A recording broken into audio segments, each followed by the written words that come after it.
encore beaucoup d'amis, ça j'en suis sûr. Mais j'aime.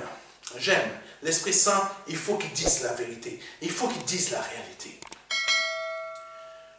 De la manière que tu vas parler, de la manière que tu vas te conduire, de la manière que tu, pardonnez-moi mes frères et mes sœurs, de la manière que tu vas te comporter avec ton épouse, que ton épouse va se comporter avec toi, de la manière qu'elle agit avec toi, de la manière que toi tu agis avec elle, cela montre qui est ton Père. L'Esprit Saint m'amène dans un domaine que beaucoup ne vont pas aimer. Dans un couple marié chrétien né de nouveau, parfois l'homme et la femme n'ont pas le même père spirituel. Là, je parle de Dieu et de Satan. Dans un couple chrétien né de nouveau, parfois certains n'ont pas le même père. L'un va avoir par ses comportements le diable comme père spirituel, l'autre va avoir par son comportement le père spirituel qui est Dieu. Oui, c'est pour ça qu'il y a beaucoup de problèmes dans certains couples. Amen. Et malheureusement, qui est toujours susceptible à ce genre de choses? Vous, mes sœurs, vous êtes très largement susceptibles à être sous l'influence du diable plus que votre mari. Vous ne vous rendez pas compte, mesdames, mais c'est une réalité. Et si vous êtes déjà en train de vous rebuffer contre ce que je suis en train de vous dire, c'est que c'est le diable qui est votre père, là. Vous avez des actions qui vous emmènent à avoir des comportements du diable, au lieu d'avoir des actions qui vous emmènent à avoir des comportements de Dieu. Au lieu d'être tout le temps énerveuse, vous avez des humeurs qui sont que vous ne devriez pas avoir. Oui, mes sœurs, vous êtes beaucoup à avoir des humeurs. C'est une réalité terrestre d'avoir des humeurs qui te montent comme ça, qui te descendent comme ça, qui te montent, qui te descendent. C'est des hormones. Oui, c'est des hormones. Mais les hormones et tout ce qui est terrestre réagit à quoi? Réagit par rapport à ce qui se passe dans le domaine céleste, dans le domaine invisible. Et ce domaine invisible, pardonnez-moi, céleste, ça a à voir avec Dieu. Invisible, ça a à voir avec beaucoup de choses. Ça se passe dans le domaine invisible. Dans ce domaine invisible, qu'est-ce qui se produit? C'est parce que peut-être tu n'es pas assez éveillé spirituellement. Peut-être tu ne pries pas assez. Tu peux écouter la parole de Dieu. Tu peux être avec ton mari. Même certaines femmes, elles sont mariées à des pasteurs, mais elles sont dominées par leurs humeurs. Et ça, c'est très dangereux dans un couple. Et cela est très dangereux. Très dangereux. Et c'est des réalités que le Seigneur veut vous montrer. Des réalités célestes qui sont dans le domaine invisible. Amen. C'est des réalités célestes. Et les réalités célestes, c'est quoi? C'est vous montrer la vérité de ce qui se produit dans le domaine invisible. Tu n'es pas assez en prière. Ou peut-être quand tu pries, tu es endormi, tu passes plus ton temps à endormir.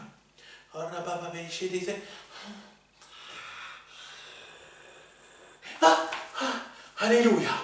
Alléluia. Merci Seigneur. Merci Seigneur. Alléluia. Jésus, merci. Mais tu as dormi combien de fois? 2 fois. Tu n'as même pas suivi ce que l'Esprit Saint t'a dit. Ou tu pries, mais tes prières, mais dans la réalité, ce n'est pas ton esprit qui prie. Même s'il est dit dans la parole de Dieu que quand on prie en langue, on prie en esprit. C'est vrai. Mais, pardonnez-moi de vous donner un exemple. Les simulateurs, il y en a beaucoup. Donc, il est très facile de simuler aussi le il est très facile de le simuler aussi. Amen. Ça, quand on simule, c'est normal que les humeurs qui sont liées à nos hormones prennent le dessus sur nous. C'est totalement normal. Parce que dans cette réalité céleste, domaine invisible, nous ne sommes pas assez éveillés. Nous ne sommes pas assez éveillés. Nous ne tendons pas vers les choses du ciel, mais nous tendons plus vers les choses terrestres. Et c'est pour ça que l'apôtre Paul, c'est ça que l'Esprit Saint me met à l'esprit, c'est pour ça que l'apôtre Paul a voulu avertir beaucoup de personnes en son temps. Si vous vous mariez, vous allez tendre plus vers les choses du monde. Et nous le voyons encore aujourd'hui. Beaucoup de femmes, vous êtes liées à vos humeurs, hormones. Vous ne devriez pas être liés à vos hormones, mais vous devriez plutôt être liés à ce que l'Esprit Saint voudrait, pardonnez-moi, liés à ce que l'Esprit Saint veut que vous ressentiez réellement. Je vous donne un secret. Ce corps-ci n'est pas obligé d'être lié aux hormones. Vous savez qu'un homme marié en Christ, ou même un homme qui n'est pas marié mais en Christ, peut tenir plusieurs mois sans avoir de désir sexuel. Pourquoi? Réalité terrestre, réalité céleste. Nous recherchons plus ce qui est à Christ, et quand nous recherchons plus ce qui est à Christ, ce corps, bien qu'il ait des besoins, ces hormones ne le domineront pas. C'est une réalité. Donc, mes sœurs, méfiez-vous. Quand vous voulez tout le temps travailler votre mari, ben si tu ne fais pas ça, je ne te donne pas ça. Ben, si ton mari commence à vouloir être comme moi, tout ce que tu voudrais lui dire ou faire comme chantage, ça ne marchera plus sur lui. Prépare-toi à faire des nuits toute seule. Amen. Il faut le comprendre ça. Il faut comprendre ça, mes frères et mes sœurs. La nature terrestre n'est pas la nature céleste. Donc, Hébreux 9, verset 23 nous montre quoi? Nous montre tout simplement une chose très importante. Que ce qui est céleste qui devait être purifié, c'est notre esprit, qui est un corps de nature céleste, et notre âme, qui est notre vie. Amen. C'est par le sang que la vie est donnée. Prenons rapidement le verset suivant. Lévitique 17, verset 11. Ça, c'est la version seconde. C'est par le sang que la vie est donnée. Car l'âme de la chair est dans le sang. Reprenons, je recommence. Car l'âme de la chair est dans le sang. Je vous l'ai donné sur l'autel. Et qu'est-ce qu'il a donné sur l'autel? Là, la parole de Dieu parle de Christ à la croix et de son sang qui a été versé. C'est de ça que la parole parle. Afin qu'il servît d'expiation pour vos âmes. Que veut dire le mot expiation? Purification. Donc, continuons. Car c'est par l'âme que le sang fait l'expiation. Donc, c'est par l'âme que le sang fait. On reprend. Car c'est par l'âme que le sang fait l'expiation. Oh mon Dieu. Là, l'Esprit utilise une image pour expliquer les choses célestes. Il prend des choses terrestres pour expliquer des choses célestes. Mais dans ce verset, le Seigneur a mis à la fois quelque chose, a parlé des choses célestes, mais en parlant, pardonnez-moi, je reprends. Le Saint-Esprit a pris, dans ce verset, il a parlé de choses célestes, mais en même temps, il a parlé de choses terrestres, mais sous forme d'image pour qu'on puisse comprendre des choses célestes. En prenant des choses terrestres, il nous prend une image pour expliquer des choses célestes. J'espère que vous avez compris. Je reprends le verset de Lévitique, chapitre 17, verset 11. Mais en vous donnant les choses sans image, mais qui concernent les choses célestes. Car l'âme de la chair est dans le sang. L'âme, c'est quoi? L'âme est une chose céleste. Le sang est une chose céleste. Donc, il est dit tout simplement, car l'âme de la chair est dans le sang. La vie de ton corps se trouve dans ton sang. C'est ça que ça veut dire. Je reprends. Car l'âme de la chair c'est ton corps, le sang, c'est ton sang. Donc, traduction de ce que le Seigneur dit de manière céleste, mais sur une traduction terrestre, car l'âme de la chair est dans le sang, la vie de ton corps se trouve dans ton sang. La vie, ta vie à toi, elle se trouve dans ton sang. Donc si tu vides ton corps de ton sang, ton corps ne bouge plus. On revient à Genèse. Quand le Seigneur a soufflé l'esprit, mais aussi la vie, c'est là que le corps a bougé. Mais le corps, de manière terrestre, pourquoi il a bougé? Parce qu'il y avait du sang. Parce que le sang, c'est la vie dans ce monde terrestre. Pourquoi, quand certains d'entre vous qui n'aimaient pas mes messages, certains d'entre vous, quand vous passez des pactes avec le diable, pourquoi vous utilisez le sang? Parce que dans le sang, il y a la vie, et dans le sang c'est l'image de l'âme. Oh, c'est l'image de l'âme, domaine spirituel. Le sang que vous portez là, c'est l'image de l'âme dans le domaine céleste.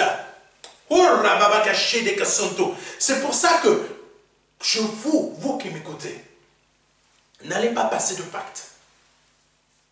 N'allez pas lier votre sang au sang de quelqu'un d'autre. N'allez pas lier votre sang à Satan, parce que vous faites plus qu'un accord. C'est quelque chose de très diabolique. On va y venir tout à l'heure. Donc la parole de Dieu nous dit, la parole de Dieu révèle tout. Elle révèle tout, sauf que beaucoup vous êtes endormis. Vous ne voyez pas les réalités célestes qui vous ouvrent les yeux dans le domaine invisible. Vous êtes trop enfermés dans le domaine visible. Le sang, c'est très important parce que c'est l'image de l'âme. Et c'est ça que nous révèle Lévitique chapitre 17 verset 11. Oh, c'est pour ça que je ne peux pas être apprécié dans ce pays qu'est la France. La France n'aime pas des personnes comme moi. Beaucoup de chrétiens, vous n'aimez pas des personnes comme moi. Parce que tout simplement, on vous emmène dans la réalité. Oh, je continue. Je continue. Car l'âme de la chair est dans le sang. Donc, la vie de ton corps se trouve dans ton sang. Si on retire ton sang, tu ne vis plus. Si on te vide de ton sang, tu ne vis plus. Normalement, un être humain, si on le vide déjà de 2 litres de sang, je crois qu'on en a 5. Je crois qu'on a simplement 5 litres de sang. Et le chiffre 5 a une signification pour Dieu. La grâce. Donc ton sang, ton âme, c'est la grâce de Dieu. Parce que Dieu t'a fait don d'une grâce. C'est quoi? C'est la vie. C'est la vie. Donc 5 litres de sang que nous... Oh, écoutez bien. Nous portons en nous simplement 5 litres de sang.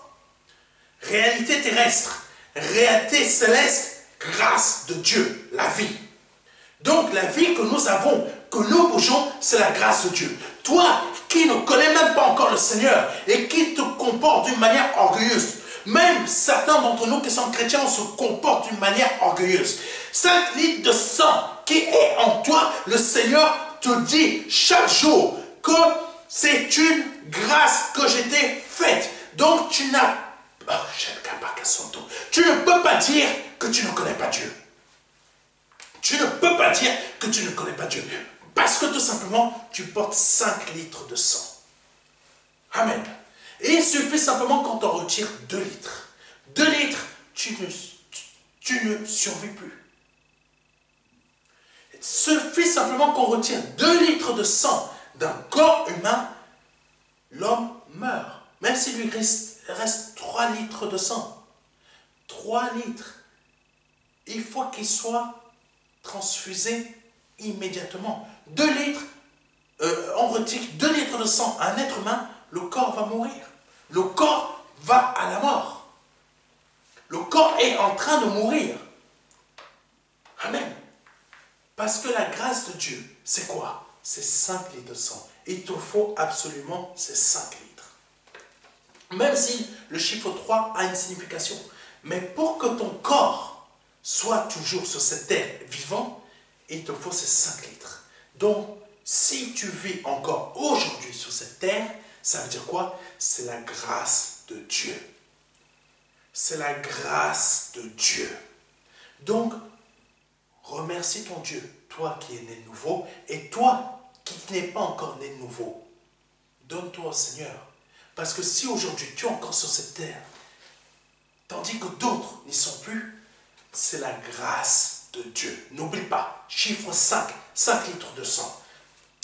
Le Seigneur va continuer à te rappeler cela. Si tu as tes 5 litres de sang, c'est la grâce de Dieu. C'est parce que Dieu te fait la grâce de vivre. Ce n'est pas grâce à toi. Même si tu fais du sport extrême, ce n'est pas grâce à toi que tu es toujours en vie, c'est grâce à Dieu. Donc, continuons. Alléluia. Continuons le verset de Lévitique chapitre 17. Je vous l'ai donné sur l'autel. Et de quoi parle l'Esprit Saint là? Je vous l'ai donné sur l'autel. Il a donné quoi? Le sang. Sacrifice de Jésus-Christ à la croix. L'autel est l'image de la croix. Afin qu'il servît de quoi? D'expiation pour vos âmes. Et c'est là que l'Esprit Saint parle de manière purement céleste. Expiation pour vos âmes. Quand vous êtes en train de... Continuons, vous allez comprendre. Car c'est par l'âme que le sang fait l'expiation. On va encore voir quelque chose après. Car c'est par l'âme que le sang fait l'expiation. Qu'est-ce que cela veut dire?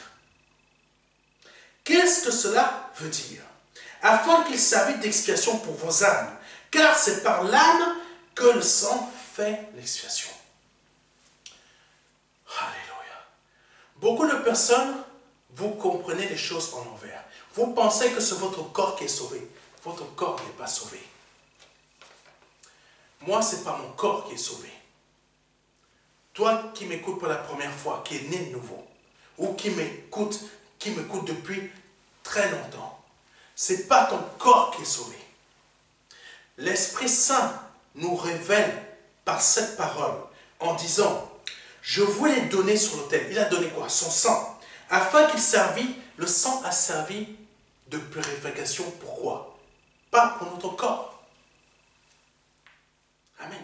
Ce n'est pas notre corps qui va aller au ciel. Qu'est-ce qui emmène? Qu'est-ce qui va aller au ciel? Notre âme et notre esprit.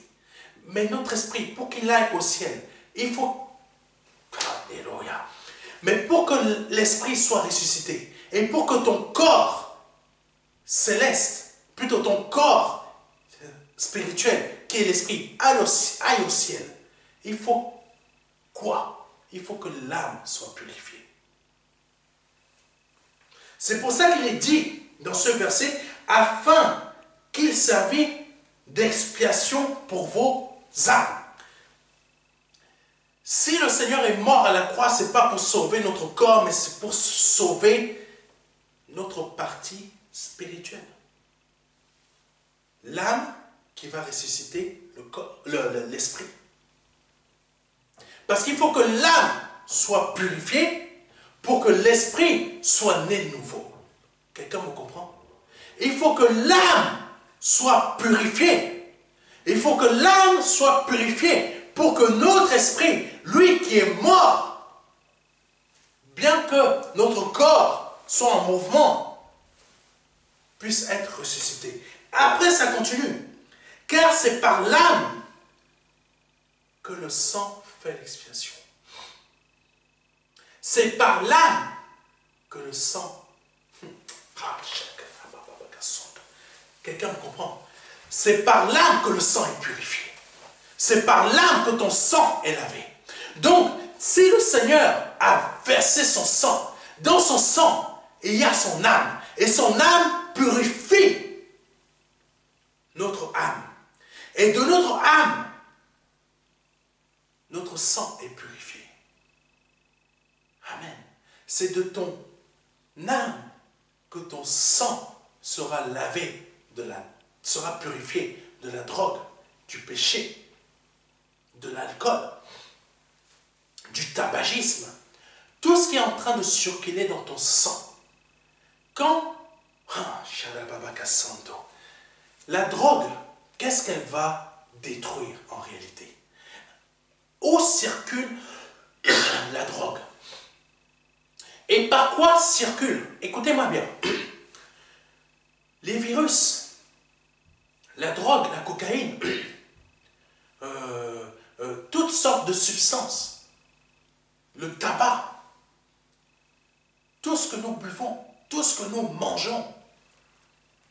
Pardonnez-moi, moi je vous dis quelque chose. Tout ce que nous mangeons, tout ce que nous fumons, pour ceux qui fument, tout ce que nous buvons,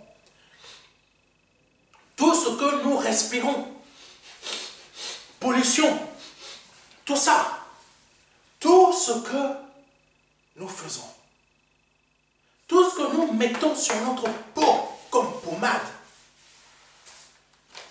vous qui allez pratiquer de la sorcellerie, tous les ablutions, avec quoi vous vous lavez?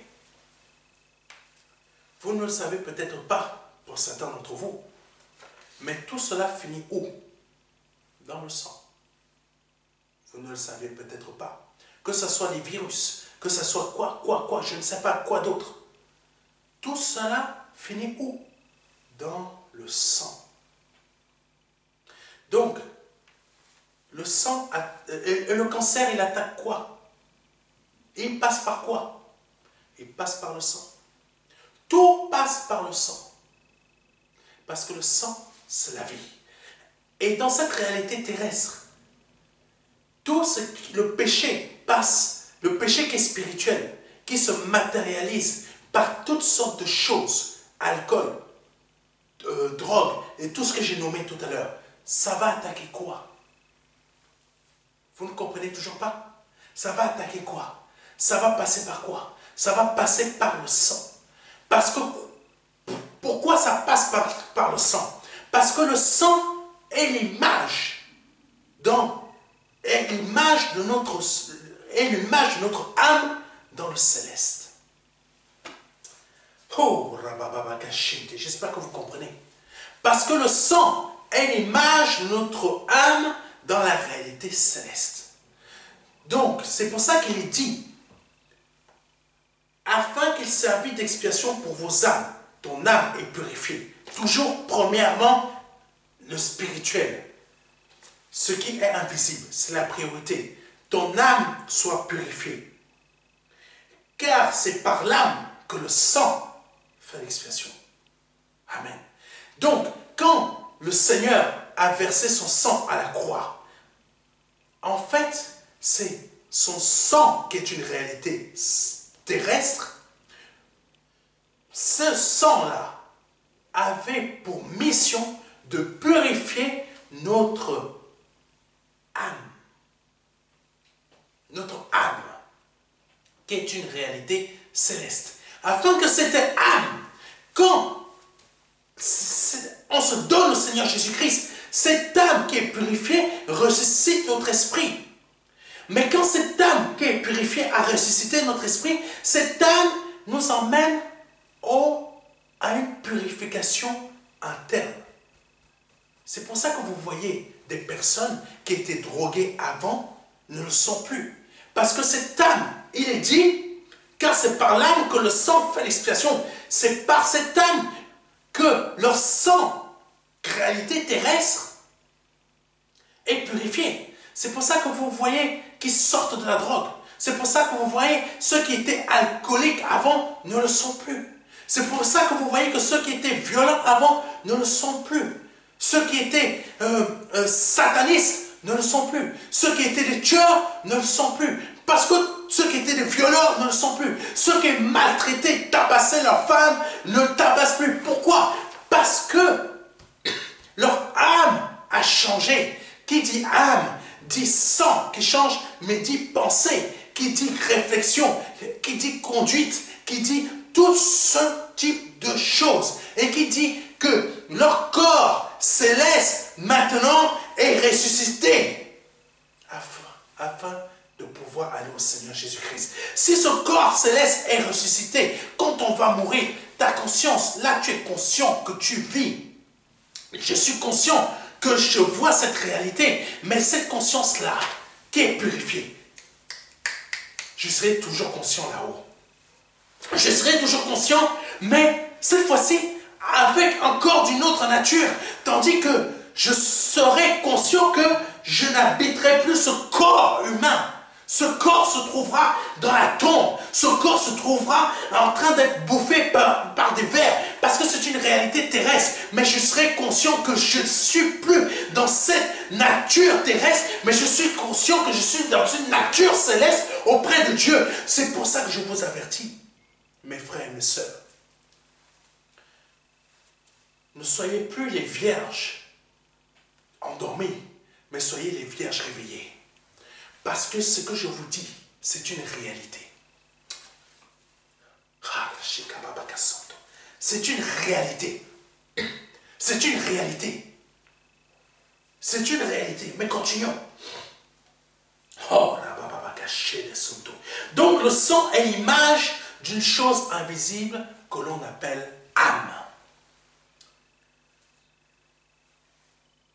Je reviens à quelque chose que je vous ai parlé tout à l'heure. Pour ceux qui vont vendre leur âme à Satan.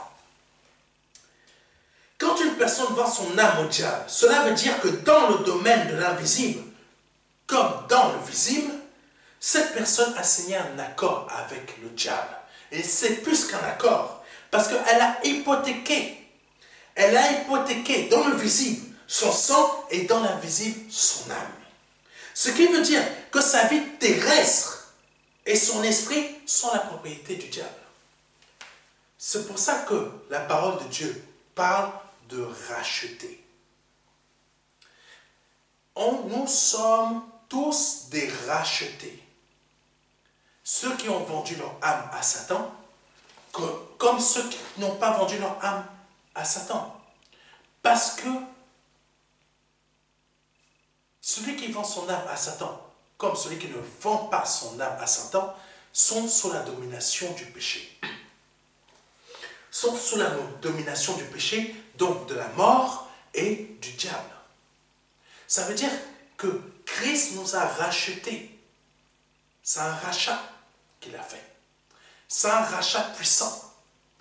Vous n'en prenez peut-être pas conscience. Peut-être vous êtes né de nouveau depuis des années, depuis 20 ans, depuis 15 ans, depuis 10 ans. Vous avez perdu ça. Le fait que vous avez été racheté. Racheté à un grand prix. Nous sommes rachetés. Et ce mot a une importance incroyable. Parce que nous avons, ce n'est pas juste un mot, c'est une réalité céleste. Jésus, par son sang qu'il a versé à la croix, c'était pour racheter notre âme qui était sous la domination du péché. C'est une réalité, mes frères et mes sœurs. C'est une réalité. Et toi qui m'écoutes pour la première fois, c'est une réalité. Ton âme a été rachetée par l'âme de Jésus qui était dans son sang. Afin que toi, aujourd'hui, tu ne sois plus sous la domination du diable et du péché. Continuons. Continuons à avancer parce que le temps avance. Donc le sang du Seigneur Jésus-Christ est pour ton âme, afin que ton esprit, qui est mort, ressuscite pour la nouvelle création. Beaucoup de gens vont dire que je suis en train de raconter n'importe quoi, que je suis un faux pasteur. Mais c'est parce qu'elles ne comprennent pas la parole. Elles ne font que la lire. Elles comprennent la parole de manière comment? Intellectuelle. Tandis que la parole de Dieu est purement spirituelle. Et c'est ça que vous n'arrivez pas à comprendre. La parole de Dieu utilise des choses terrestres pour se faire comprendre, mais dans la réalité, la parole de Dieu est une réalité spirituelle, est une réalité céleste que vous n'arrivez pas à comprendre. C'est pour ça que le Saint-Esprit passe au travers de moi pour vous faire comprendre ce ce que Dieu dit réellement.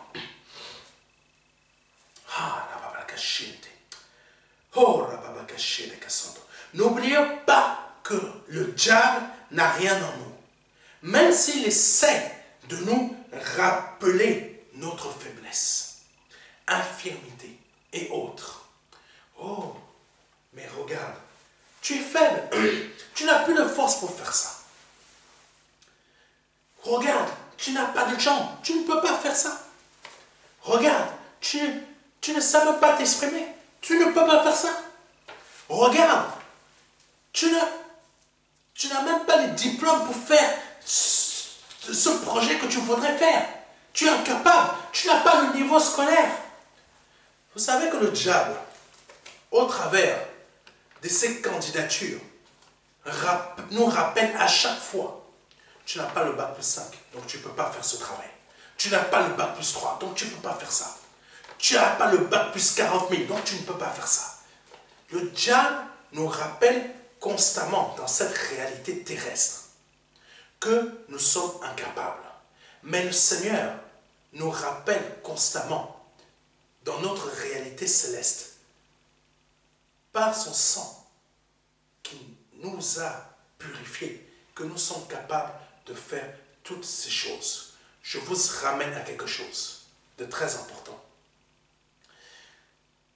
Les hommes oublient que c'est des personnes qui n'avaient pas de niveau, un certain niveau. C'est ces personnes-là qui ont créé ces fameux niveaux que nous voyons aujourd'hui. L'école a été créée par Charlemagne. Mais est-ce que Charlemagne avait le bac plus 5? Posez-vous la question. Donc, ce que l'Esprit Saint, plutôt, l'Esprit Saint veut vous emmener à comprendre quelque chose. Ce n'est pas parce que vous n'avez pas le niveau scolaire qu'on vous demande que vous n'êtes pas capable de faire telle chose. Ne laissez pas le doute que Satan veut mettre dans votre tête à penser que c'est la réalité. Le Saint-Esprit nous montre une autre réalité. Pardonnez-moi. Le Saint-Esprit nous montre une autre réalité. La réalité que tu peux surmonter là où tu te trouves, l'épreuve dans laquelle tu te trouves. Tu peux surmonter la réalité terrestre dans laquelle tu te trouves avec la réalité céleste. On va y venir. Réalité céleste, c'est pas pour rien que le Saint-Esprit a donné ce titre. Amen. On va y venir. On va y venir tout à l'heure. Nous sommes capables. Nous sommes capables. Il est dit dans Hébreux, chapitre 11, verset 3. Par la foi, nous comprenons que l'univers a été harmonieusement organisé par la parole de Dieu. Et qu'ainsi, le monde visible tire son origine d'où? De l'invisible. Je reprends pour celui ou celle qui n'a pas compris. Hébreux 11, verset 3. Par la foi, nous comprenons que l'univers a été harmonieusement organisé par la foi. Pardonnez-moi, par la parole de Dieu. Et qu'ainsi le monde visible tire son origine de l'invisible. Amen. Donc, ne te laisse plus dominer par ce que tu vois quand tu cherches un travail. C'est pas parce que tu n'as pas de bac plus 5 que tu es incapable. Tu es largement capable. Mais va chercher dans l'invisible la réalité dont tu as besoin dans ce monde visible. Va chercher dans l'invisible chez Dieu la réalité dont tu as besoin dans ce monde visible. La parole de Dieu est très claire là-dessus. Les réalités célestes qui sont dans l'invisible sont de loin supérieures à celles qui sont visibles. Ce dont tu as besoin dans le visible, mais que tu ne possèdes pas. Va le chercher dans l'invisible. L'invisible de Dieu. Pas l'invisible de Satan. L'invisible de Dieu. Va le chercher là-bas. Afin que cette réalité se produise, cette réalité dont tu as besoin, se produise dans le visible. C'est ça la vérité, mes frères et sœurs. C'est ça la vérité. Beaucoup d'entre vous, vous allez voir les sorciers pour aller chercher vos réalités chez le diable. Mais chez Dieu, un enfant de Dieu va chercher cette réalité chez Dieu pour qu'elle existe dans sa réalité visible à lui. C'est ça que le Seigneur nous montre dans Hébreux chapitre 11 verset 3. C'est ça, mes frères et sœurs. Vous pouvez faire ça. Vous pouvez faire cela. Vous pouvez aller chercher votre réalité dans l'invisible de Dieu pour qu'elle se manifeste dans cette réalité visible. Ce que vous ne possédez pas dans ce visible, dans cette réalité visible, vous pouvez aller la chercher dans la réalité invisible de Dieu pour qu'elle existe dans cette réalité visible. Comment? Comment? Comment? On va le voir avec un verset bien précis. Prenons Matthieu chapitre 6, verset 9 à 3. Vous connaissez ce verset, mais vous n'avez jamais fait attention à ce qui est réellement dit. Priez donc ainsi. Notre Père qui est aux cieux, réalité céleste. Que ton nom soit sanctifié, réalité céleste. Que ton règne vienne, réalité céleste. Que ta volonté soit faite, réalité céleste. Réalité céleste. Sur la terre comme au ciel. Là, déjà, rien que ces versets, ça nous montre des informations célestes. Des informations telles qu'on doit... Écoutez bien. Mais quelle est la volonté de Dieu? La volonté de Dieu, c'est que l'on fasse ce que le Fils nous a dit. Et dans tout ce que le Fils nous a dit, il nous a dit quelque chose, il nous a dit beaucoup de choses très importantes. Et dans toutes ces choses importantes, vous qui avez besoin de besoins, vous qui avez besoin de certaines choses, qui vous manquent dans ce domaine visible, vous qui avez besoin d'argent, parce que vous allez faire beaucoup de choses de folie, suivre des enseignements de folie, mais vous n'avez pas compris que la réalité, elle est sous vos yeux. Et c'est dans Matthieu chapitre 6, verset 9 à 13. Je vous relis déjà les premiers versets. Priez donc ainsi. Notre Père qui est aux cieux, réalité céleste. Que ton nom soit sanctifié, réalité céleste. Et je rappelle que la réalité céleste, pardonnez-moi, se trouve dans l'invisible. C'est l'invisible, pardonnez-moi. Que ton règne vienne, réalité céleste, que ton règne vienne, qu'elle soit en moi, qu'elle règne vraiment en moi et dans ce monde terrestre. Que ta volonté soit faite, réalité céleste, sur la terre comme au ciel. Sur la terre comme au ciel. Sur la terre comme au ciel. Et qu'est-ce que le Seigneur nous a ramené?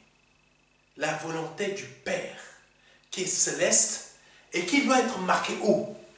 Dans notre âme, dans notre cœur qui est notre âme, qui sont les pensées de l'esprit. C'est marqué tout ça. Et qu'est-ce qui est marqué? Quand toi tu as des besoins, qu'est-ce que tu dois faire?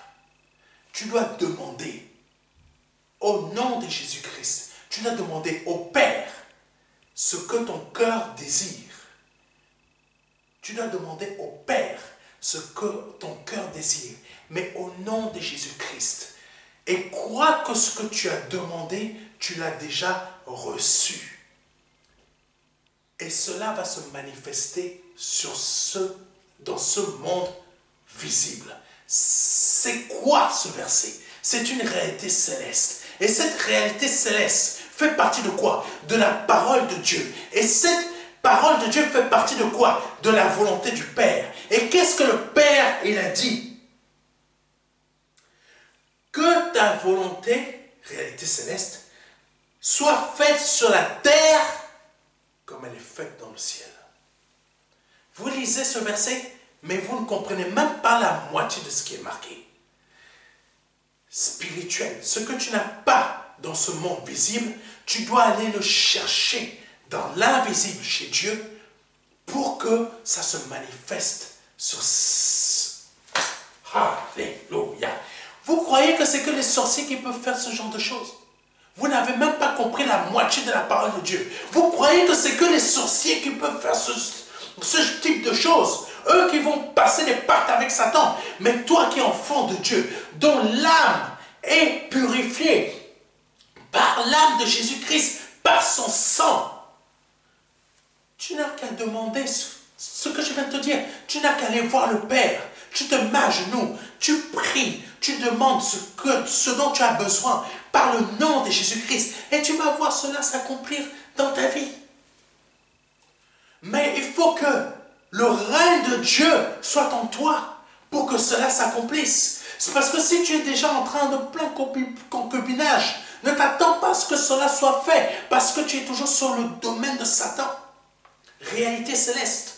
Tandis que là, quand tu es dans le domaine de Dieu, ça veut dire que Dieu règne en toi. Tu demandes au Père, par le nom de Jésus-Christ, la chose va se réaliser. Je vous donne un témoignage. Nous avions besoin qu'il pleuve. Ça ne s'est pas passé en France. Nous avions besoin qu'il pleuve. On était là, il n'y avait que la sécheresse. À un moment, j'en avais assez. J'ai prié le Père au nom de Jésus-Christ qu'il y ait de la pluie. Il y a eu de la pluie. Il a plu. La météo n'avait pas informé de ça. N'avait pas dit qu'il allait pleuvoir. Il a plu. Mais ce n'était pas assez. Ce n'était pas assez. Je n'avais pas reçu assez de pluie. Donc, qu'est-ce que j'ai fait? Je me suis représenté devant mon Père céleste. Et j'ai prié encore de nouveau le Père céleste au nom de Jésus-Christ afin que je puisse recevoir de la pluie. Sauf que cette fois-ci, j'ai demandé un orage. J'ai demandé à Dieu, envoie-moi un orage puissant. Mais un orage d'une puissance qui est toute la pluie dont j'ai besoin. J'ai prié. Je savais que j'avais déjà reçu ma prière. 3 heures après ma prière, un orage puissant s'est manifesté. C'était d'une puissance telle que ça a fait trembler tout. Tout, quand je vous dis tout, les volets ont tremblé, les éclairs se sont présentés, mais d'une violence. Quand vous voyez ça ici en France, vous pleurez. Mais je savais que cet orage, qui était d'une puissance, ne pouvait pas me faire peur. Parce que cet orage, c'est moi qui l'ai demandé. Cet orage était d'une puissance et d'une averse. Mais vraiment, le vent était violent. La pluie tombait d'une manière puissante. Ici, elle tombait ici en France, les gens allaient pleurer. Ils allaient dire, inondation, on a perdu notre maison, on a perdu. Mais là-bas, pas d'inondation. J'avais besoin de cet orage. J'avais besoin de cette pluie. Et j'ai eu la pluie que je voulais. Cette pluie était une pluie abondante. J'ai demandé cette pluie abondante, je l'ai reçue. J'ai demandé cet orage qui allait m'apporter cette pluie abondante. J'ai eu cet orage qui m'a apporté cette pluie abondante. Et j'ai été béni. Si c'est Dieu qui règne en vous, vous contrôlez même les éléments naturels. Mais pour ça, il faut laisser le Père régner en vous. Continuons le verset. Au verset 11, il est dit, donne-nous aujourd'hui le pain dont nous avons besoin. Réalité céleste et réalité terrestre. Le pain dont nous avons besoin. C'est pourquoi je vous dis que vous ne comprenez pas bien. Le pain dont nous avons besoin, c'est Christ. Chaque jour, j'ai besoin de ce pain. Normalement, on devrait faire cette prière chaque jour. Le pain dont nous avons besoin, notre pain quotidien, premièrement, réalité céleste, c'est Christ.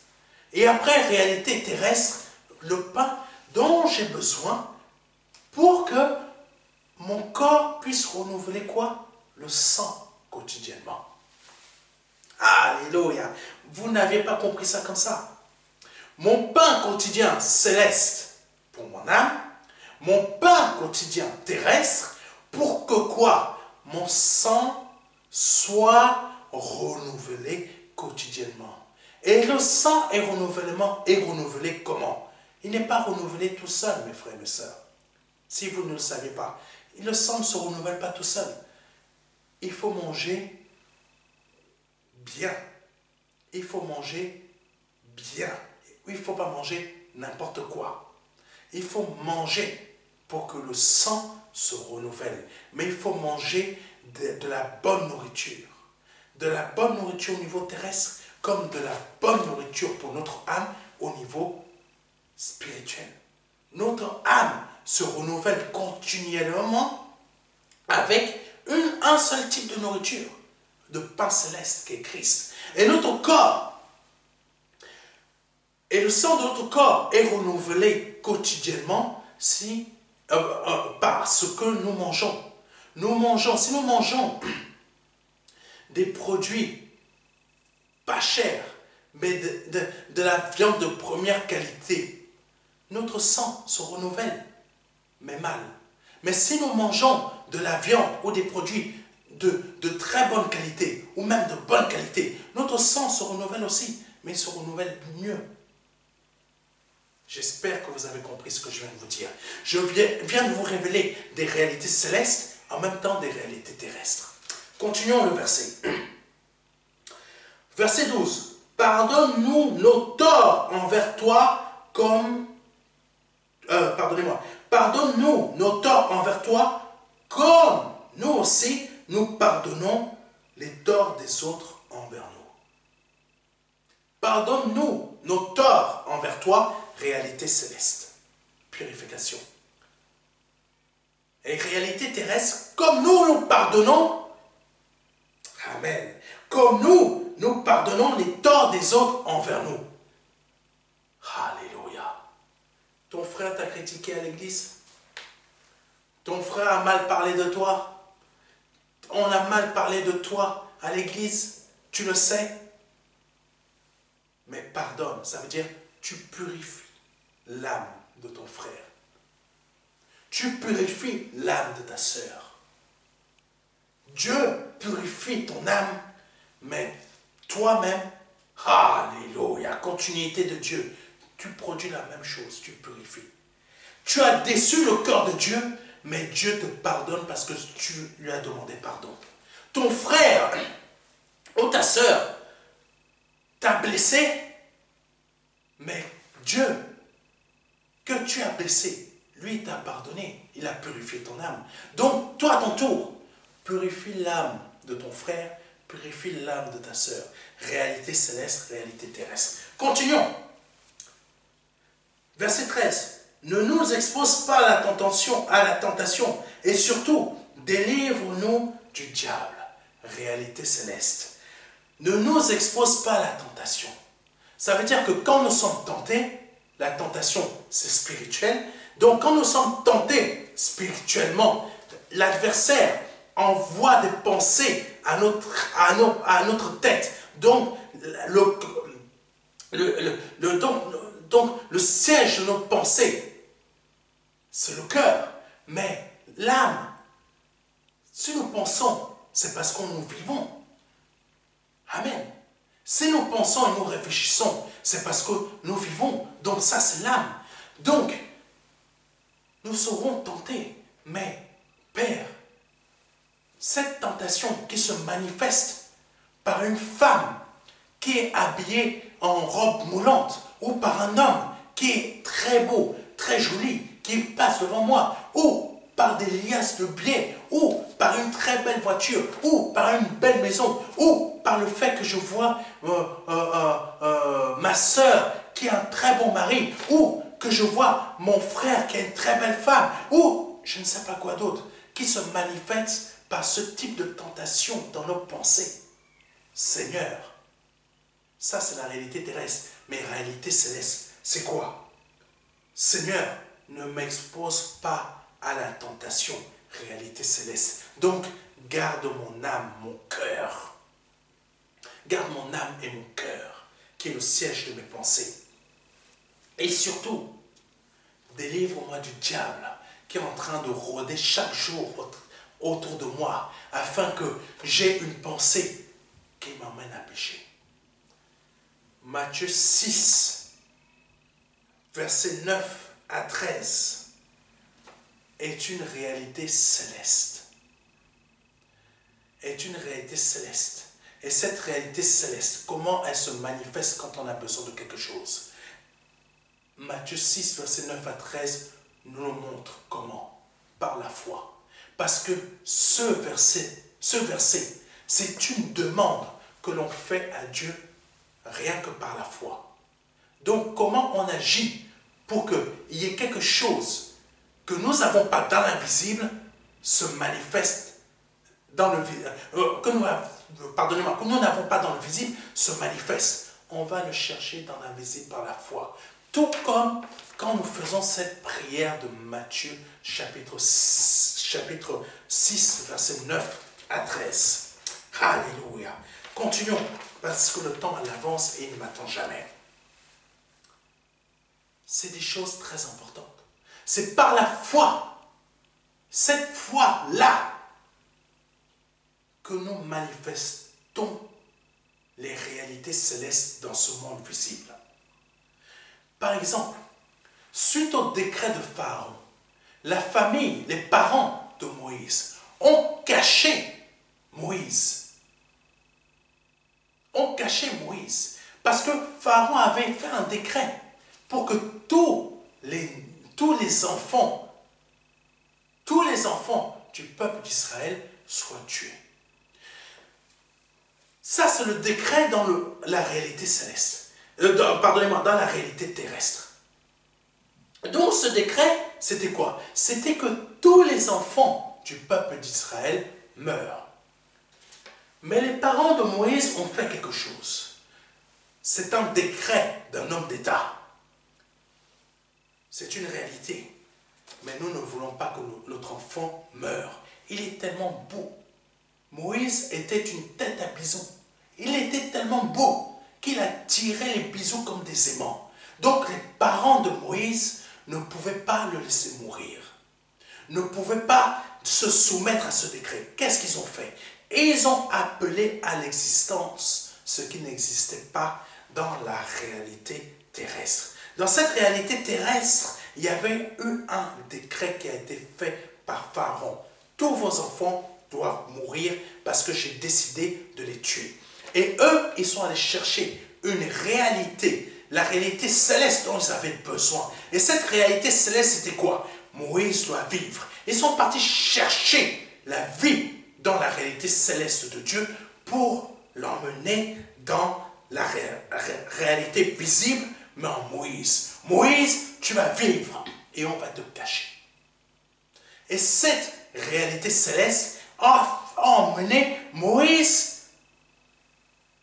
dans les bras de la fille de celui qui a décrété que tous les enfants d'Israël devaient mourir.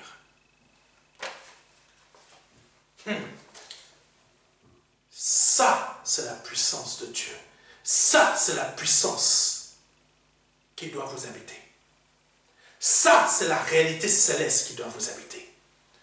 Ce Pharaon, il avait fait un décret, mais il ne savait pas que même dans son propre sein, il y avait un juif. Quand je vous dis 5 litres de sang en nous, c'est la grâce de Dieu, c'est la vie. Pharaon ne savait même pas qu'il y avait un juif dans sa famille. Il pensait que c'était un Égyptien. Il ne savait même pas que c'était un juif. Continuons. Hébreux chapitre 11, verset 23, version Semeur. Par la foi, Moïse, devenu adulte, a refusé d'être reconnu comme le fils de la fille de Pharaon. Il a choisi de prendre part aux souffrances du peuple de Dieu, plutôt que de jouir momentanément d'une vie dans le péché. Verset 26. Car, estimait-il, subir l'humiliation que Christ devait connaître constituait une richesse, réalité spirituelle, bien supérieure au trésor de l'Égypte. Et il avait en effet les yeux fixés sur la récompense à venir. Verset 27. Par la foi, il a quitté l'Égypte sans craindre la fureur du Pharaon. Amen. Et il est resté ferme en homme qui voit le Dieu invisible. En homme qui voit le Dieu invisible, Moïse est resté ferme. Moïse était conscient des réalités célestes du monde invisible. Et en aucun moment, il a craint le décret de Pharaon dans la réalité terrestre. Donc la foi de Moïse était la partie invisible de son être, donc de cette réalité céleste. Et cette foi représentait ses actions, les actions de son esprit. C'est comme vous et moi, notre foi représente les actions de notre esprit. Amen.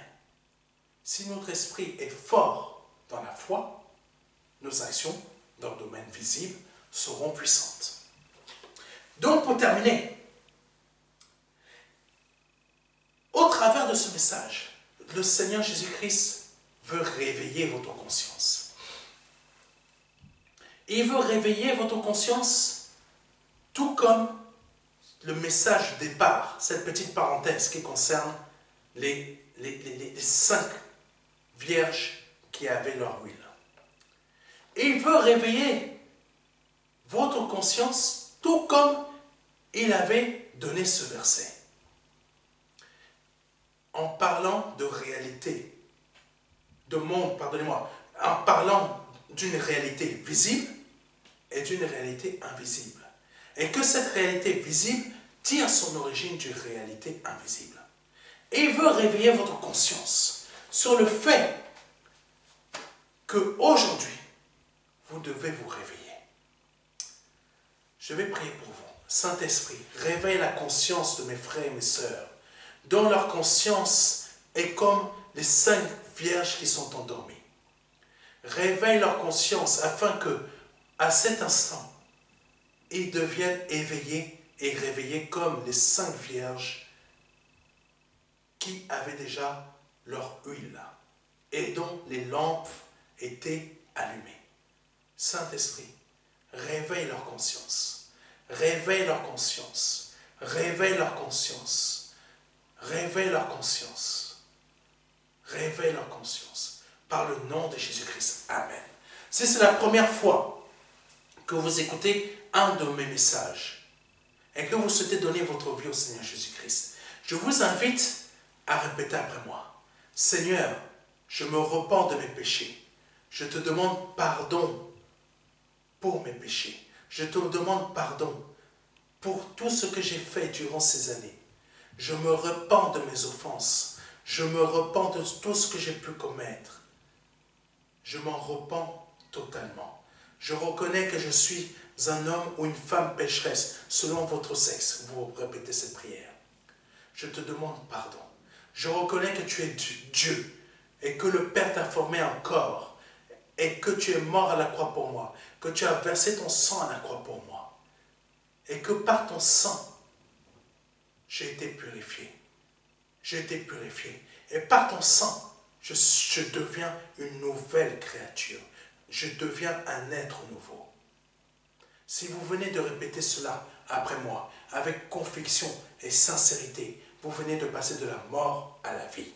Je vous invite à nous contacter et à me contacter rapidement par mail à contact@ministère-de-la-réconciliation.fr. Je répète, à contact@ministère-de-la-réconciliation.fr afin de nous réclamer, de nous demander le livret Les 4 marches qui va vous aider,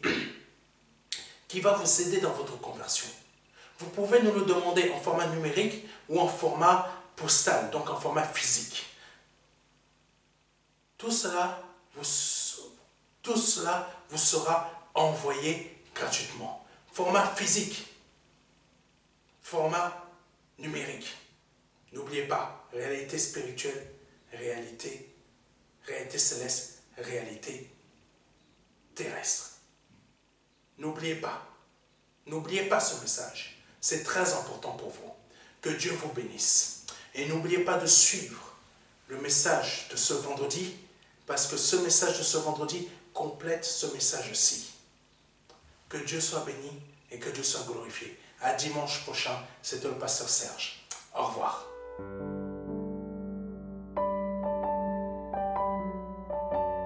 Jean 3, verset 16. Dieu a tant aimé le monde qu'il a donné son Fils unique Fils, afin que quiconque croit ait la vie éternelle. C'est un don, c'est une promesse que Dieu vous fait. C'est une grâce que Dieu est en train de vous faire, parce que nous sommes sous la période de la grâce. C'est un très grand cadeau. La vie éternelle par le Seigneur Jésus-Christ. Aujourd'hui, vous avez la possibilité de passer par la porte étroite, parce que le royaume des cieux vient frapper à votre porte. Oui, je vous le dis, le royaume des cieux vient frapper à votre porte. C'est un grand cadeau que l'Éternel vous fait.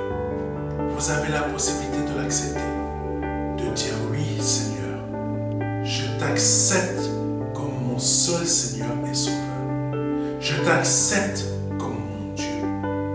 J'accepte de t'ouvrir la porte de mon cœur afin que tu rentres dans ma vie et afin que je me libère de mes péchés et que je les confesse devant toi et que je me répands de ma vie passée, de ces offenses, de toutes ces choses que je confesse devant ta face aujourd'hui.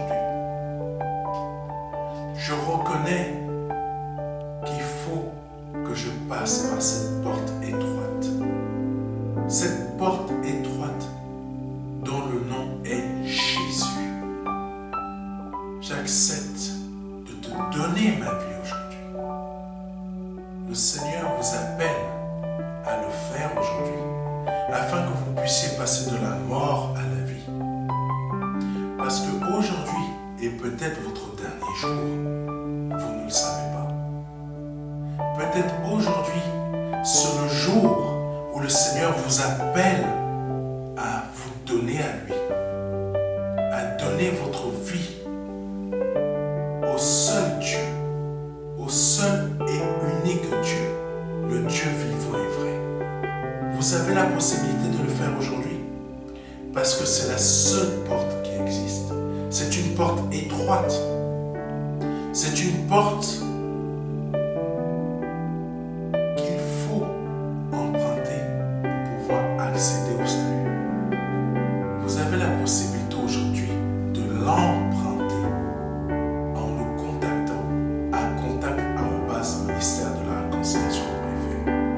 Vous avez la possibilité aujourd'hui de recevoir un livret numérique de notre part qui va vous aider dans cette démarche afin que vous puissiez accéder